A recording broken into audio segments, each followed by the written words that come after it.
Good morning, everyone, and welcome to Vancouver South. Before I begin, I want to acknowledge that we are on the unceded territory of the Coast Salish peoples, the Musqueam, Squamish, and Tsleil-Waututh First Nations. I also want to acknowledge my colleagues who are here today, Minister Qualtrough, Members of Parliament Talib Noor Mohammed, Wilson Mao, Suk Dhaliwal, Randeep Sarai, Joyce Murray, but also I'd like to acknowledge the Parks Board Commissioner, Jazz Verdi. Now, in Vancouver South, I have so much I can probably use the entire hour talking about Vancouver South, but I really want to acknowledge our community today because when back in 2014, then leader Justin Trudeau talked about having a voice in Ottawa. I want to give you a real example. What does it mean to have your community's voice in Ottawa? The community here advocated strongly for a senior centre for a very long time, for years and on years. And one of the things that the Prime Minister said is, I want to give my member of Parliament a voice, and that gives a community's voice in Ottawa. So they advocated. And I'm proud to say, because of the work of the community from Vancouver South, that we announced a $10.2 million funding for a senior centre that's going to be going right next to this community centre here. And I also want to acknowledge Herb Dhaliwal, the former member of Parliament from here, who actually got the Sunset Senior Centre built. And this, I just want to say, would not have been possible without strong leadership. So it gives me great pleasure to introduce our Prime Minister, the Right Honourable Justin Trudeau. Thank you so much.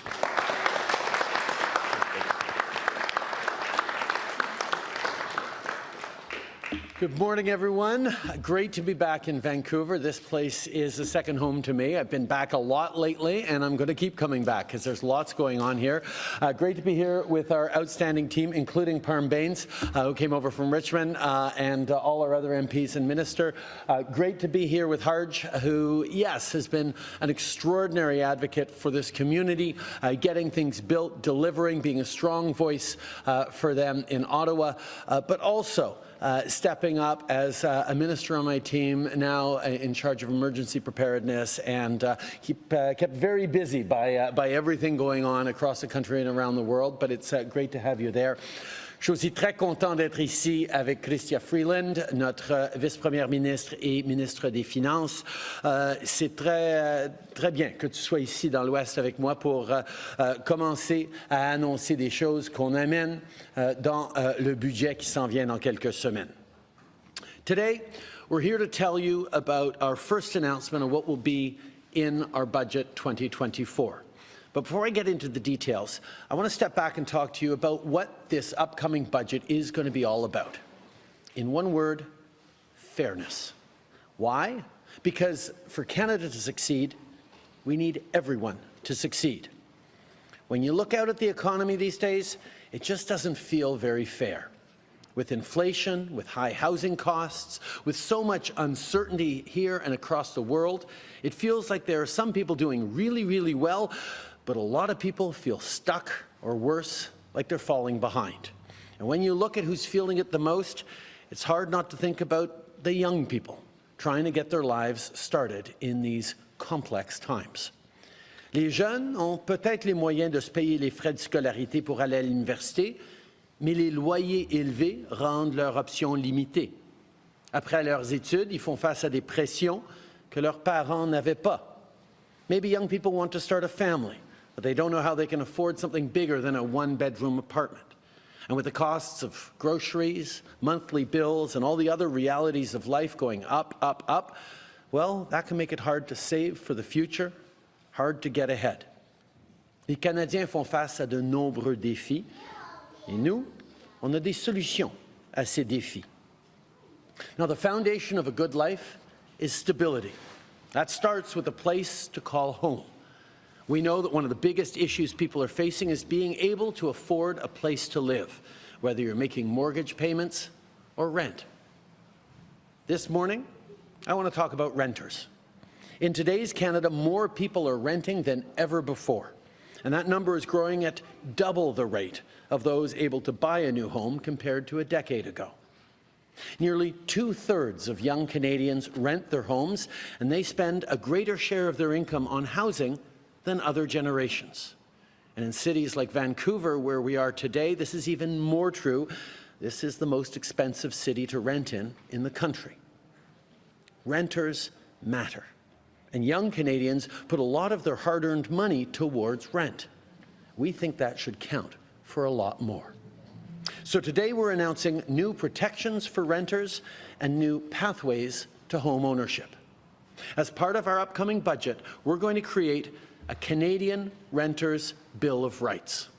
It would create a nationwide standard for lease agreements, give renters a clear history of apartment pricing so they can bargain fairly, and make sure they have more agency.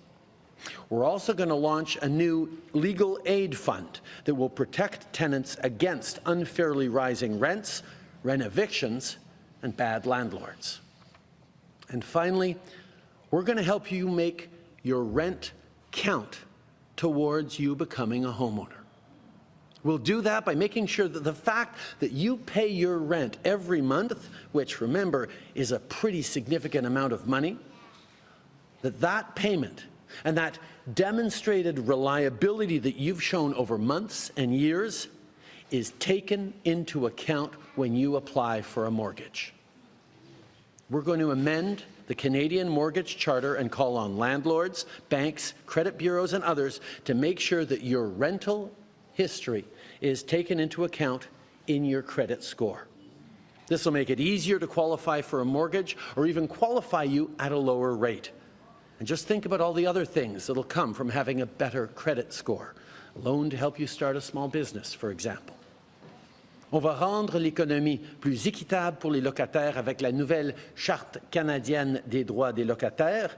On va aussi mettre en place un nouveau fonds de recours juridique pour les locataires.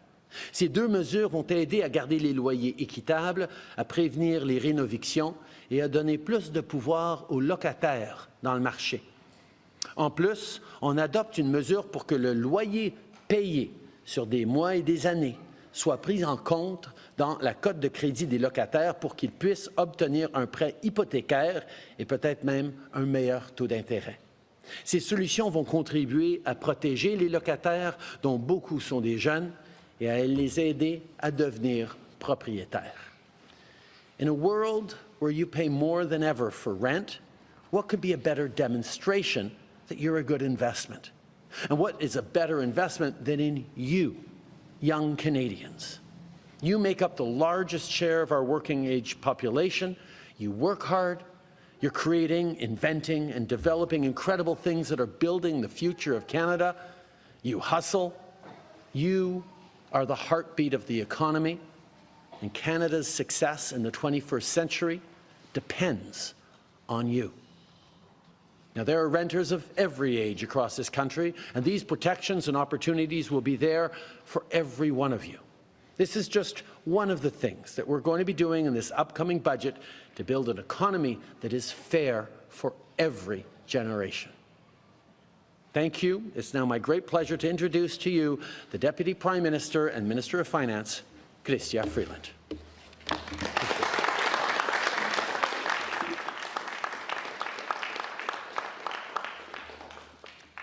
He doesn't need the step, but I do. Thank you very much, Prime Minister. Thank you so much, Harj, for hosting us here. Thank you to some of our amazing BC MP colleagues. It's so wonderful to see you. And thanks above all to the young people who are here with us, and especially the young families. I heard a few parents trying to shush their children as they sort of chirped while the Prime Minister was speaking. I can think of nothing nicer to hear in the backdrop than the happy voices of young children. And I'm grateful to the children and the parents who are here. Because our message today is about you. A fair chance to build a good middle-class life, to do as well as your parents or better, has always been the promise of Canada. Today, for too many younger Canadians, that promise just isn't being fulfilled. The hurdles are too high. young Canadians are not getting a fair chance. Many younger Canadians had a really tough introduction to their adult lives. Millennials coming of age in the early 2000s endured the chaos and the challenge and the limited opportunities caused by the Great Recession. Many in Gen Z became adults during the COVID pandemic. What a hard time to enter adulthood. Both generations have strived to pursue careers and start families at a time of high inflation, high interest rates, and really high housing costs. It is so understandable that many young Canadians feel as though the deck is stacked against them. Something doesn't add up. It used to be that if you studied hard, if you got a job, if you worked hard, your reward would be a good middle-class life. That was the equation. That was the promise of Canada. But today, younger Canadians can get a good job. They can work hard. But too often, that reward remains out of reach.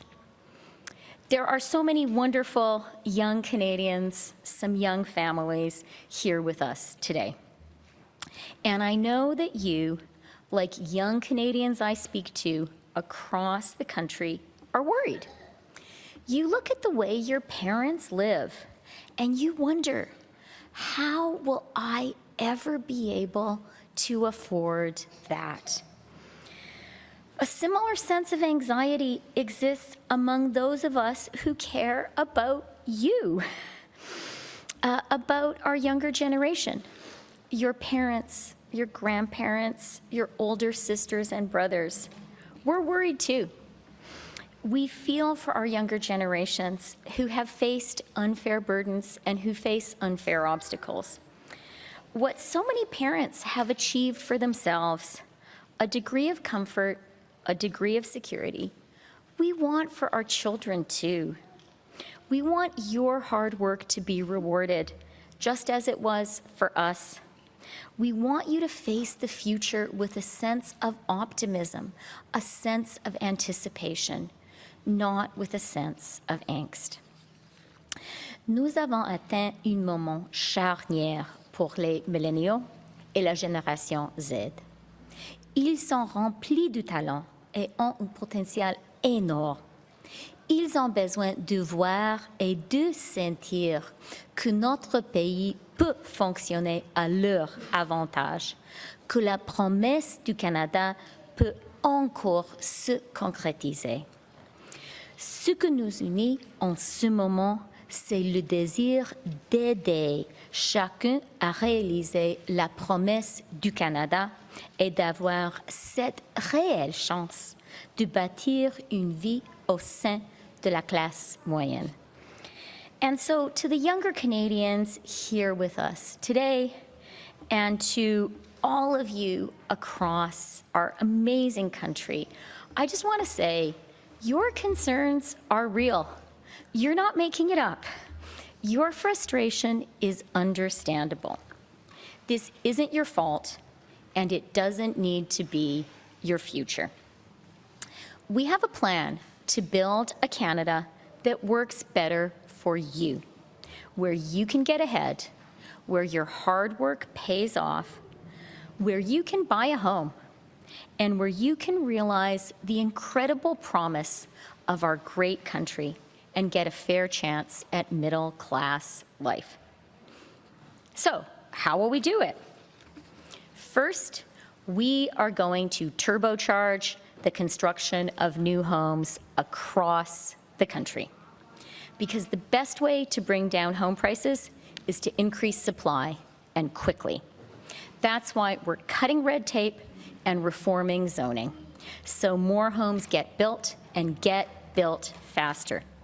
We're also funding the construction of more apartments and affordable housing across the country. Over the coming days, and in the April budget, we are going to launch a no-holds-barred plan to wrestle down the costs of owning and renting a home. We need to make real the promise of Canada for younger Canadians, and we are going to pull every single lever and push every single button to deliver more housing without delay. Ensuite, nous réduirons le coût de la vie. Nous avons apporté des améliorations au filet de sécurité sociale du Canada pour toutes les générations afin de réduire le coût de la vie. Les garderies à 10 $ par jour font déjà économiser des milliers de dollars par année aux jeunes parents. De nouveaux programmes aident les gens à payer les rendez-vous chez le dentiste et les médicaments, y compris les contraceptifs, et viennent encore davantage alléger leur fardeau financier. Et dans le prochain budget, nous prendrons encore d'autres mesures pour rendre la vie plus abordable et pour aider les jeunes Canadiennes et Canadiens à gagner du terrain. Third, we're going to grow our economy in a way that is shared by everyone. Our country works best when our economy is growing and when more opportunities exist for every generation.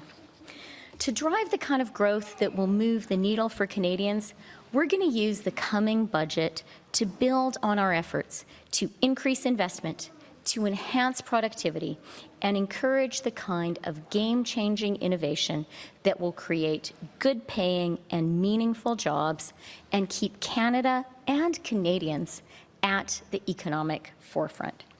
We're backing groundbreaking industries, so Canada remains on the cutting edge of the technologies of tomorrow and the good jobs they will bring. We're working to empower more of our best entrepreneurs and innovators to put their ideas to work here at home in Canada. We're investing so our communities are great places to live, work, and raise a family. And we're going to work harder and do more to open up new career opportunities for Canadians.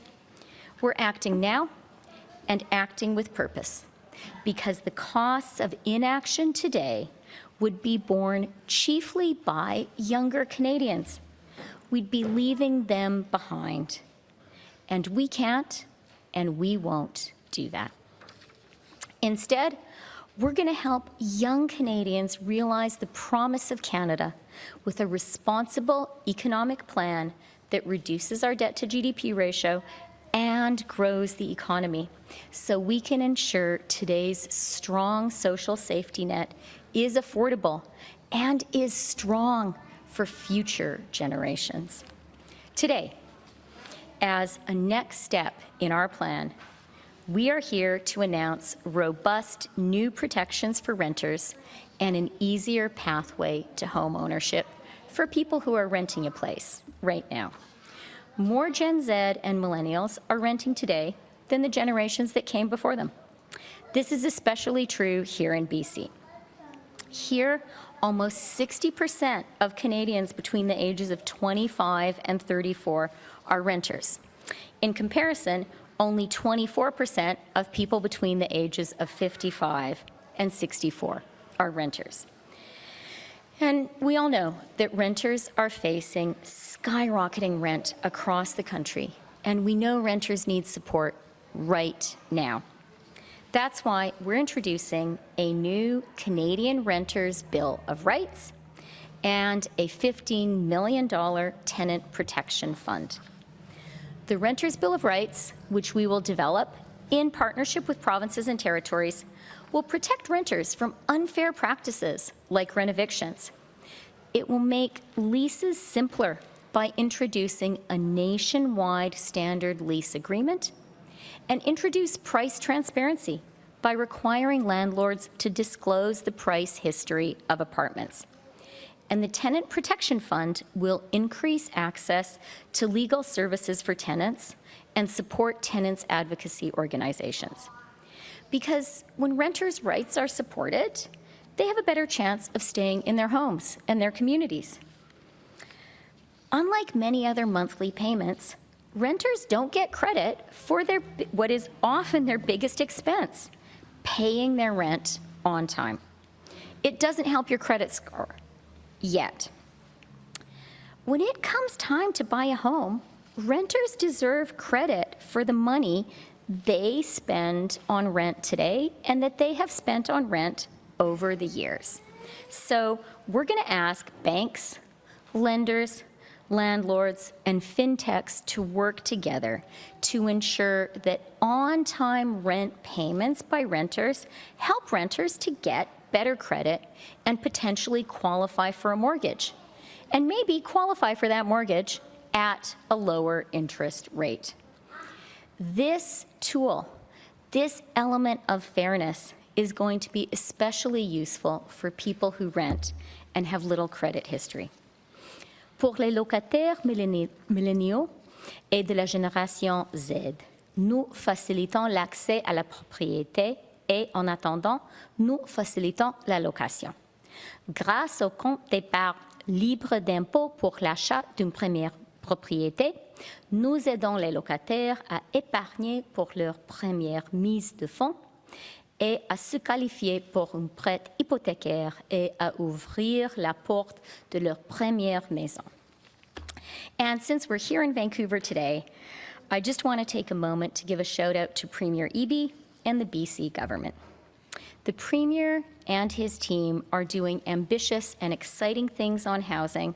We love working with him and his team, including my friend, the Finance Minister, Katrina Conroy. And we look forward to continuing our work together to build more homes faster and to make housing more affordable for people across this amazing province. Our government was first elected on a vow to strengthen and expand the middle class. And we delivered on that pledge by reducing poverty, especially for children and seniors, and creating millions of good jobs for Canadians from coast to coast to coast. Our work isn't over. Our renewed focus today is unlocking the door to the middle class for millions of younger Canadians. We will build more housing and help make life cost less. We will drive our economy towards growth that lifts everyone up. In all we do, we dedicate ourselves to keeping the promise of Canada within reach for our younger generations, for young Canadians, because that is what you have earned. That is what you deserve. And I have to say, it's what your parents, it's what your grandparents, it's what your older sisters and brothers want for you. You are Canada's present, you are Canada's future, and we are absolutely committed to unlocking the promise of Canada for you. Thank you very much.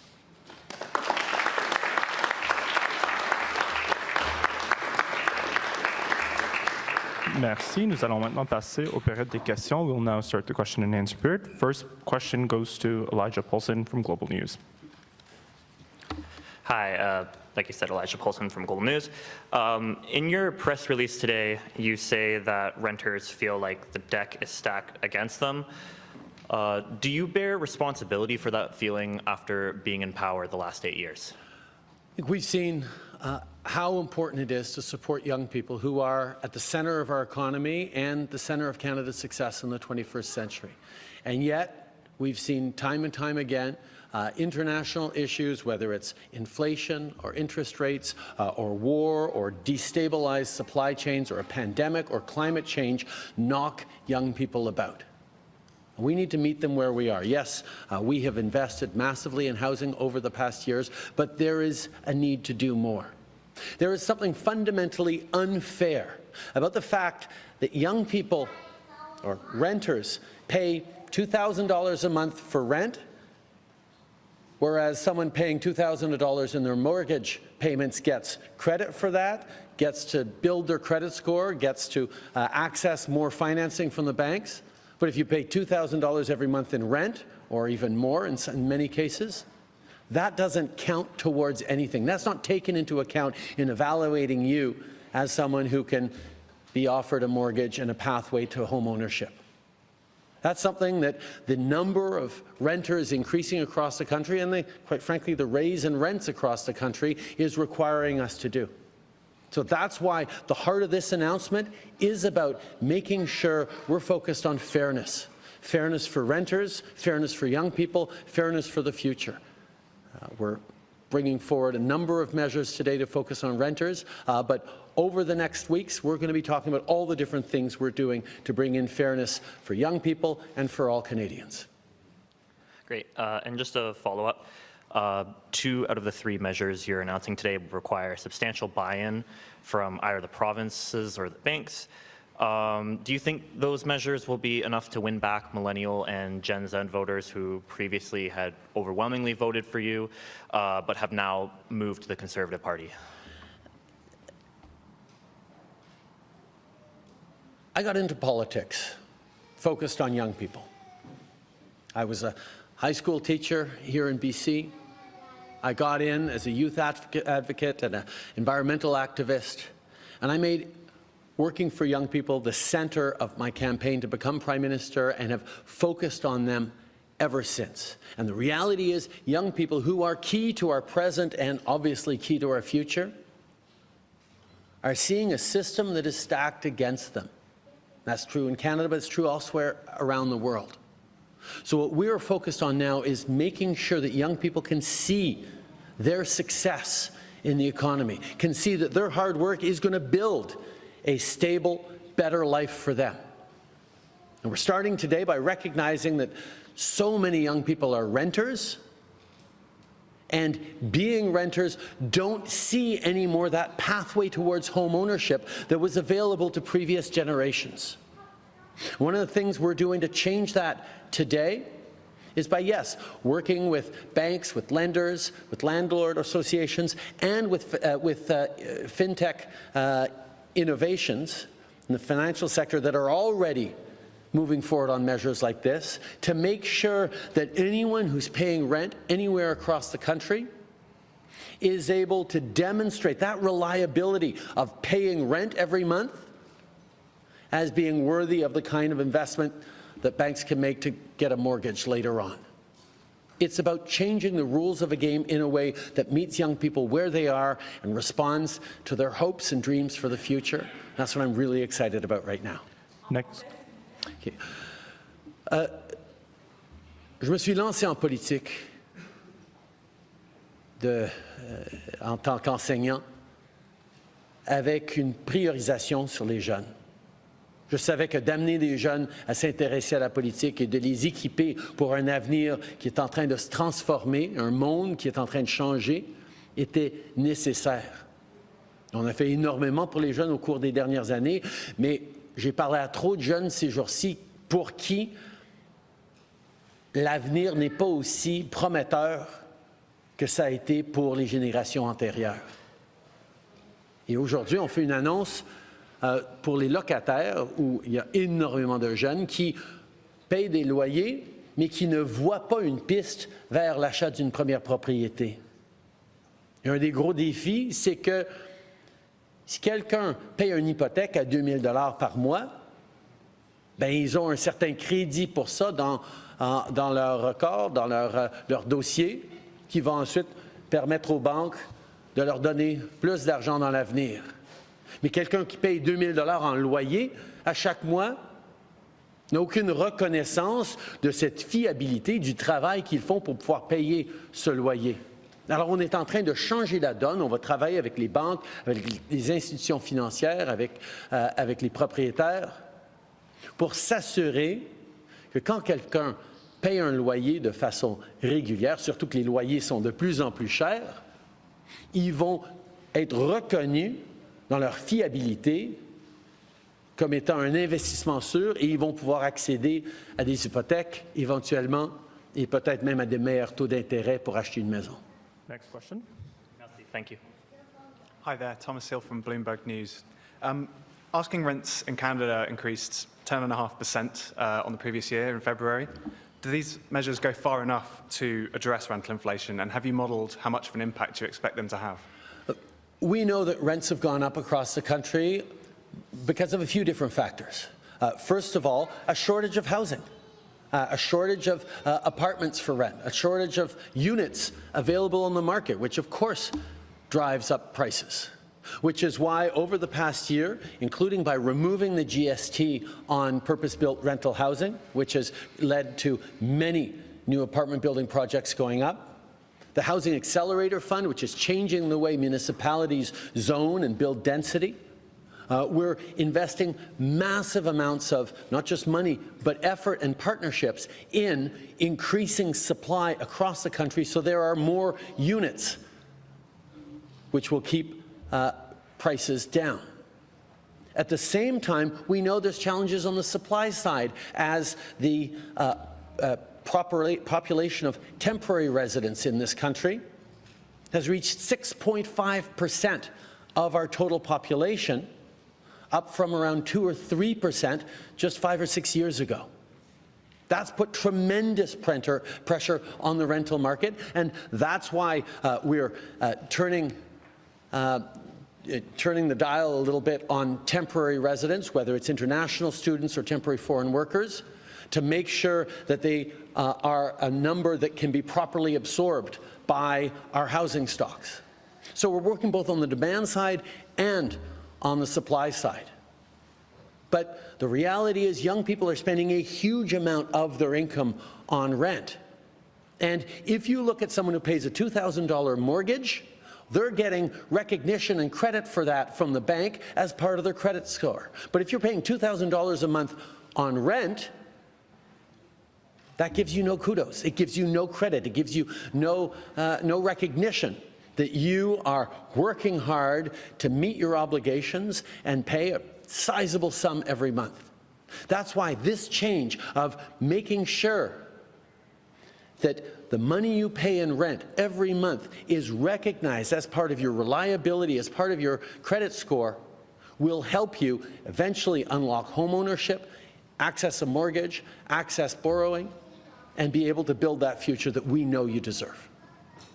Thank you. And if I could ask a follow-up on the talks with the provinces and territories, have you started those, and how long do you expect that to take?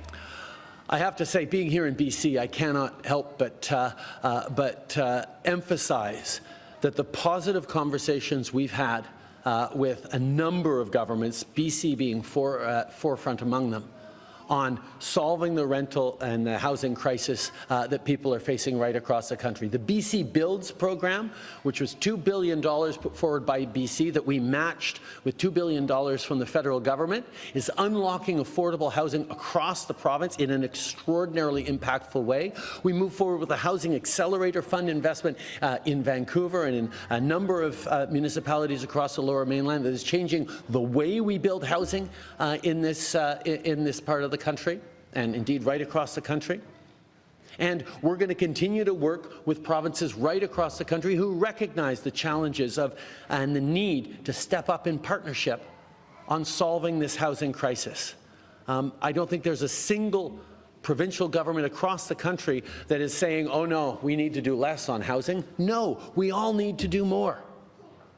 And we're going to continue to push and hold people to account. I know there's a current disagreement with the province of Ontario that we feel is not reaching the level of the commitments they'd made a number of years ago for money to flow. And we're going to work those through because we know that investing in communities, getting more density, building more homes is the way to build a better future for young people and therefore for all Canadians. Next question. Hi there, Ethan Sawyer, CBC News. My question is about the carbon tax. Are you open to sitting down with the premiers to discuss their concerns about the carbon tax increase? Over the past number of years, I have sat down with every premier in the country to talk about everything that we are doing together to fight climate change and everything we need to continue to do, not just to fight climate change, but to put more money in the pockets of Canadians. Conservative premiers across this country are misleading Canadians, are not telling the truth. 8 out of 10 families across the country in federal backstop jurisdictions make more money with the Canada carbon rebate than it costs with the price on pollution. So not only are we fighting climate change and reducing emissions, but we're putting more money back in the pockets of families, particularly in low and middle income families across the country. It's basic math that the Parliamentary Budget Officer has confirmed time and time again. But for ideological reasons or reasons of pure partisanship, Conservative politicians across this country are not telling the truth to Canadians. And that's why I called them out. And I'm going to continue to call them out and remind them that if they really don't like our approach to pricing pollution, they can develop their own approach. Here in BC, that's what a BC more conservative government did years ago in creating Canada's first price on pollution. Quebec did the same. Now, we expect everyone to hit the same level of ambition in the fight against climate change because that's fair and that's important if we're going to actually make a difference in the extreme weather events that we're seeing across the country and around the world that are coming. So yes, people need to fight climate change, but any province that wants to put forward a similarly robust way to fight climate change, but do it in a way that works for them, is more than welcome to, and has been from the very beginning of our price on pollution. But Conservative premiers in general would rather complain and attack and mislead Canadians for narrow political gain because of both an ideological objection, apparently, to fighting climate change, but also to an unwillingness to recognize that we are putting more money in people's pockets with rebate checks that Pierre Poilievre wants to take away from Canadians. And to put an even clearer point on it, we announced a doubling of the rural top-up that hits millions of Canadians across the country, and that's being held up in the House of Commons by Pierre Poilievre and his Conservative Party that are preventing that doubling of the rural top-up, money in the pockets of Canadian living in rural communities across the country, from having that money to help with the high cost of living on every different level. That's irresponsible by Conservative premiers, and I'm going to continue to call out all Conservative politicians who are doing that. Thanks. One follow-up. CSE confirms Canada has been targeted by the same hackers the US and UK have sanctioned for an alleged cyber espionage campaign tied to China. When was Canada targeted and what happened? Why didn't Canada impose sanctions too? And if I can get an answer in French as well. We've seen over the past number of years increased cyber attacks from foreign actors, including state actors around the world. The CSE report was very clear on that. But it is also very clear that we are taking concrete actions to counter that, to create more resilience and robustness in our cyber defense systems across the country, and to keep Canadians and our economy safe. It is not correct, and it's not right that cyber actors continue to act with such irresponsible impunity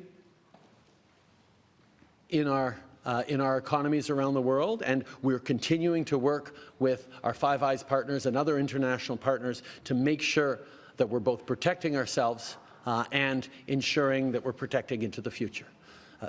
La réalité, c'est qu'il y a de plus en plus de cyberattaques à travers le monde qui ciblent nos démocraties, nos économies en tant que pays occidentaux. Et nous allons continuer de travailler avec nos partenaires pour s'assurer qu'on protège l'économie canadienne et la démocratie canadienne, tout en s'assurant que ça ne continue plus dans l'avenir. Prochaine question.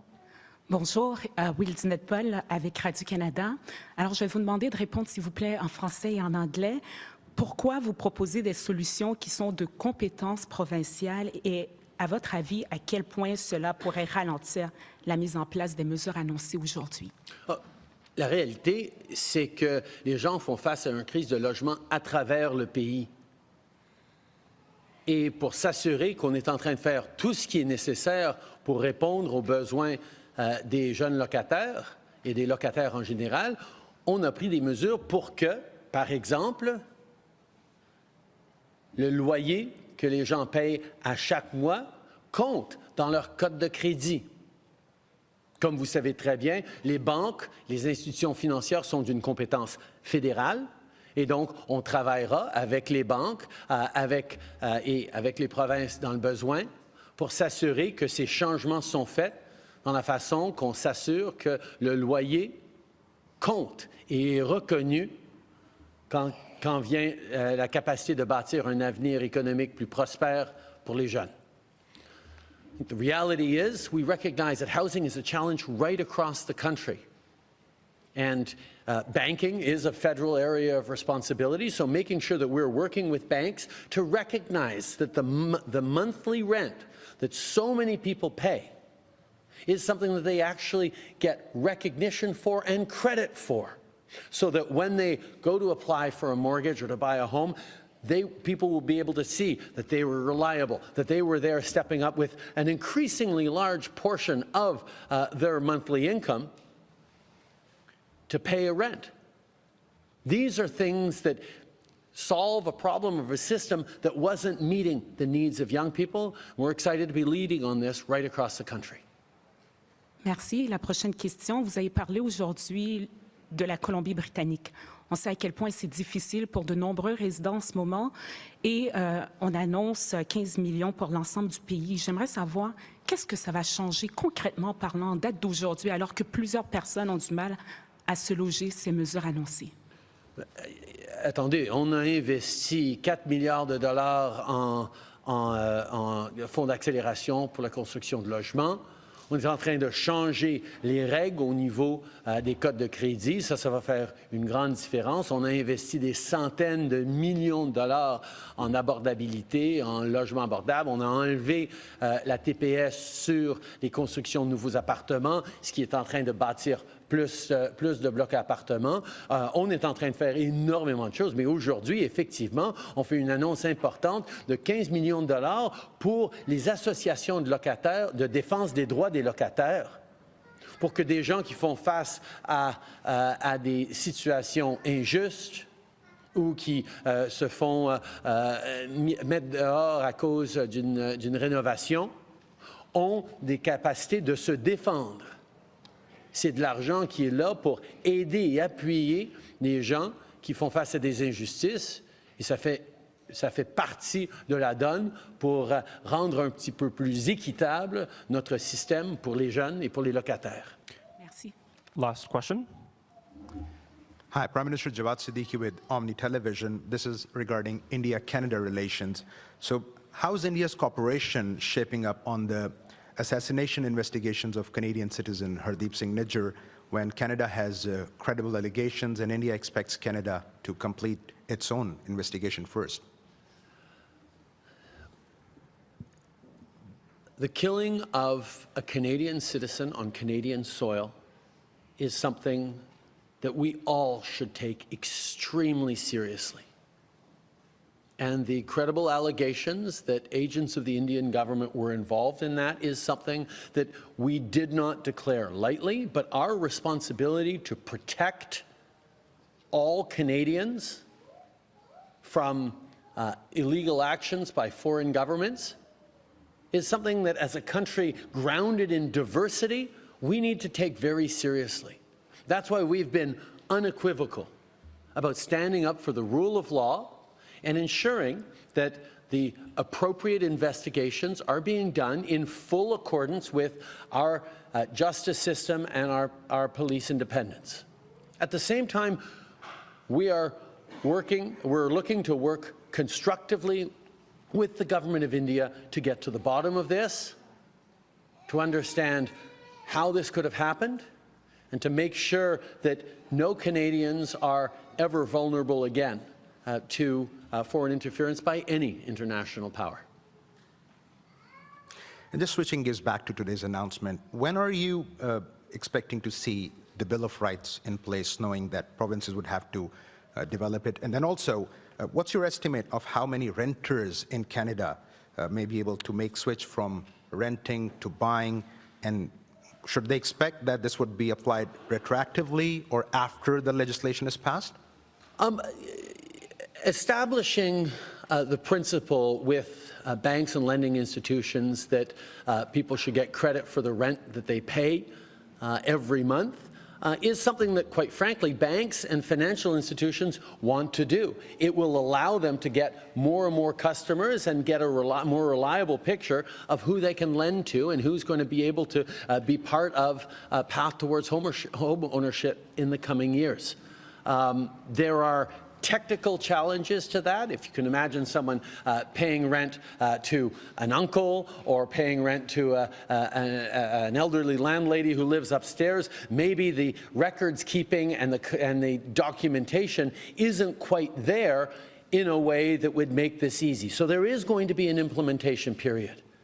But to recognize that 2/3 of young people are now renters across the country, and to not give them credit, particularly given that rent is an increasingly onerous burden and an increasingly large part of their monthly salary, would be not recognizing the hard work that young people are doing and not giving them a chance to get ahead. And that's why we're making this happen. Yes, there will be discussions. I know there are a number of financial institutions and landlords who are already doing this in various places and various cases, but we want to create a systematic approach that will cover the entire country, that will allow people to get credit for the monthly rent payments so that they can build their credit score and have an easier path towards eventually getting a mortgage, owning a home, and continuing to build a more prosperous life.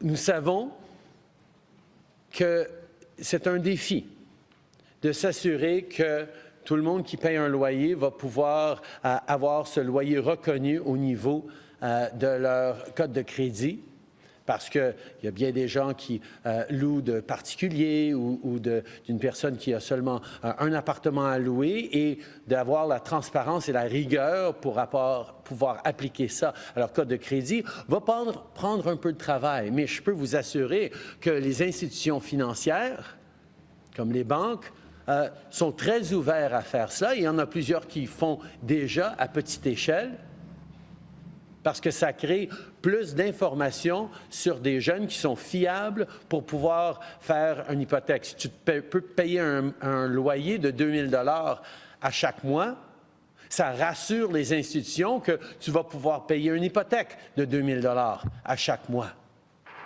Donc, c'est une façon de reconnaître ce que les jeunes sont en train de faire maintenant, le travail qu'ils livrent maintenant, pour pouvoir bâtir un avenir meilleur. Et oui, ça va prendre de la coordination entre les propriétaires et les institutions bancaires, mais c'est quelque chose qui est déjà en train d'être fait à petite échelle dans certains endroits. On va pouvoir travailler pour établir ça à travers le pays. Merci beaucoup tout le monde. Thank you, everyone.